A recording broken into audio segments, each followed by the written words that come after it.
Hello, सगळ्यांना शुभ गुरुवार. इथं माझी दिवसाची सुरुवात तर खूप छान झाली, कारण आज गुरुवार असल्यामुळे मला गुरुचरित्राचा साखळी पारायण असतं. तर याच्यामध्ये एक अध्याय वाचायचा असतो गुरुचरित्रातला. आता तुम्ही म्हणाल मी साडी का नेसली? तर हे अध्याय वाचण्यासाठी साडी नेसूनच वाचायचा असतो आणि हातामध्ये बांगड्या घालायच्या असतात. तर त्याचे काही की नियम असतात.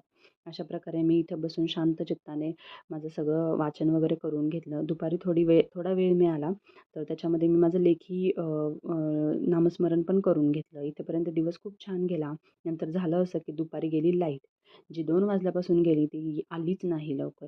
तर त्या वेळामध्ये बसले होते निवांत. तोपर्यंत नवऱ्याने सांगितलं की ती व्हायरल फ्रेंच फ्राईजची जी रेसिपी आहे ना ऑनलाईन ती ट्राय कर म्हणून जमते का आपल्याला. तर मग काय लागले कामाला. इथे बटाटे उकळून घेतले, मॅश करून घेतले आणि त्याच्यामध्ये चिली फ्लेक्स वगैरे, वगैरे जे काय त्या रेसिपीमध्ये सांगितलं होतं ते घातलं. आता कॉर्नफ्लोअर थोडंसं होतं माझ्याकडे त्यामुळे मी थोडं आणखीन बेसन घातलं त्याच्यामध्ये. ही रेसिपी झाली तर चांगली असं मला वाटतं, कारण मला काही ते खाता आले नाही, कारण होता त्या दिवशी सो गुरुवार होता. गुरुवार असल्यामुळे मला उपवास असतो, तर मला काही ते खाता तर आलं नाही जास्त. पण आवडली सगळ्यांना. तर दुपार तर अशीच गेली माझी थोडं घरातलं काहीतरी इकडचं-तिकडचं काम करण्यामध्ये. मग कारणही नव्हतं. ऑफिसचं काम असल्यावरती थोडं निवांत असतं, उलटं होतं. पण माझ्याकडे आता काही कारण नव्हतं, सो मला गपचूप ही रेसिपी ट्राय करायला लागली. इथे छान मी तळून घेतलं आणि बऱ्यापैकी जमली.